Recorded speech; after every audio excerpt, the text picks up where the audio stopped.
did you realize that you wanted to embark on a journey to learn how to dance? So it was a very specific moment. You could even call it one of those Hollywood-style life-changing moments.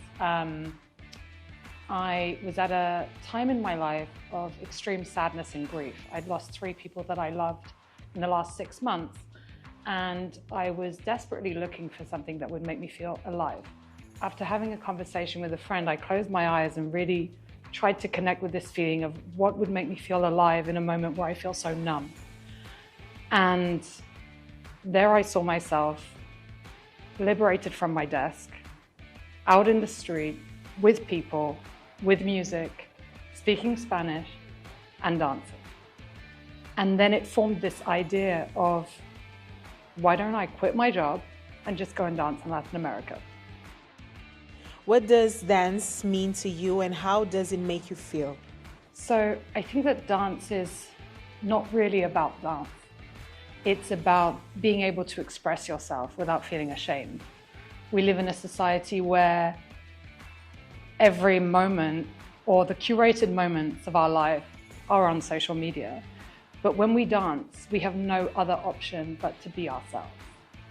And I think that it's when we dance, we feel alive. We express ourselves. We connect with other people. We connect with music. We feel completely alive. What message do you want to transmit through dance? So I'm not a professional dancer, and I think that this is a big part of my story, that I wanted to learn how to dance as a rebellion against societal expectations, that we should be the most authentic version of ourselves and we should live a life that we really want. The number one regret of the dying is actually to not have lived a life according to what we wanted, and instead according to what everyone else wanted, society, our parents. And so the message that I want to transmit is to just go and be yourself and enjoy life and live fully.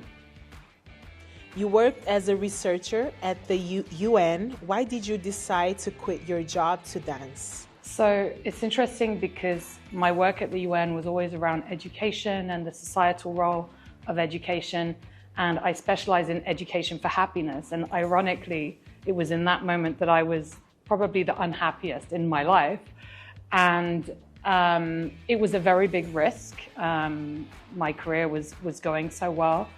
But as a researcher, I didn't want to just read and write and talk about these concepts. I wanted to actually embody them. I wanted to live them. I wanted to actually be them.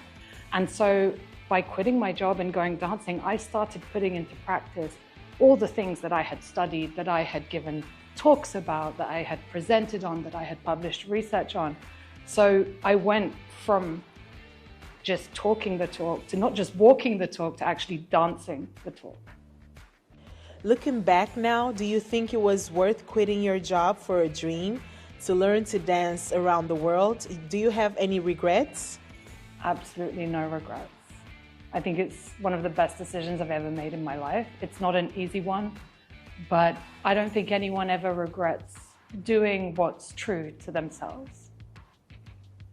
What moment are you most proud of in your dance journey? That's a good question. So if I had to pick one, I think it would be right at the beginning of my journey in the first country that I went to, so in New York. I went to the New York International Salsa Congress and signed up to this diva boot camp. I had no idea what it was. I was a complete beginner. I could barely do a basic step of New York salsa.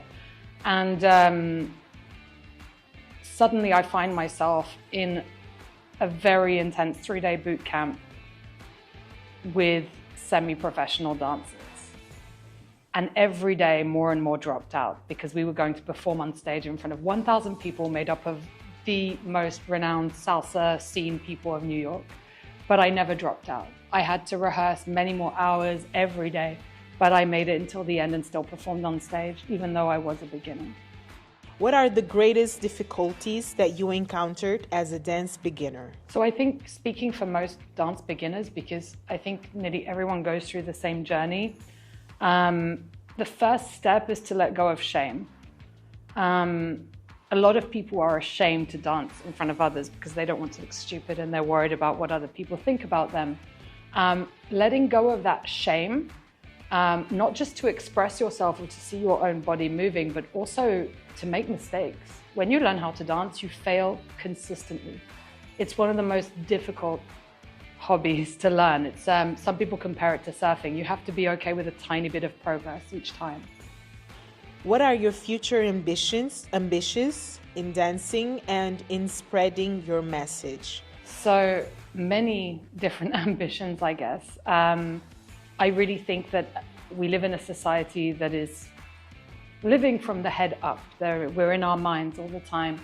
And I created a dance embodiment method called Mindful Latin Flow, which is like meditation and Tai Chi, but with Latin movements. And it helps people feel safe in their body. And my dream is one day to expand that to reach victims of abuse, people in underprivileged areas, so that they can use dance to build their confidence and feel good in their bodies. How do you find motivation to continue pursuing your dream in dancing? So the good thing with dance is the more you learn, the more you get better. So even if it's a tiny improvement, it's something that you can never stop improving. There is no top level. It's not like I completed level 10 and I'm done. What I love with dance is it's something that you can never get bored of. How do you see your journey as contributing to a more sustainable world?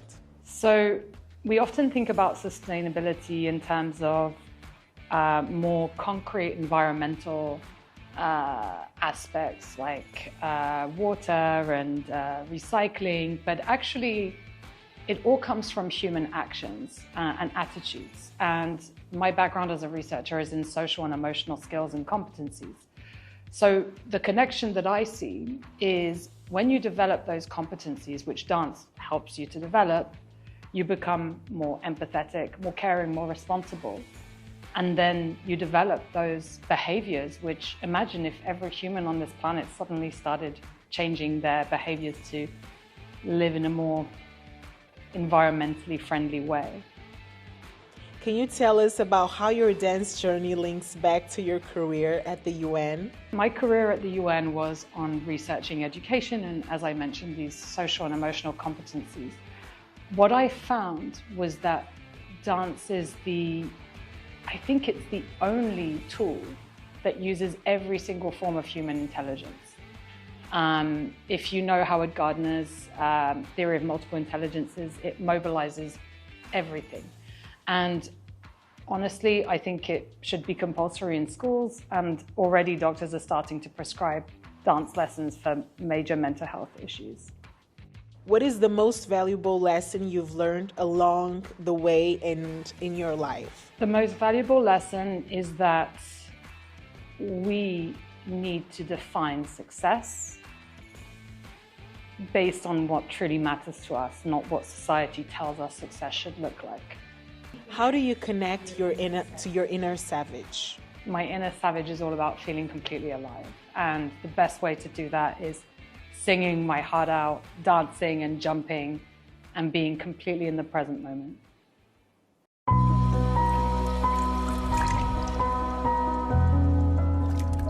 Let's spread the wave of change together.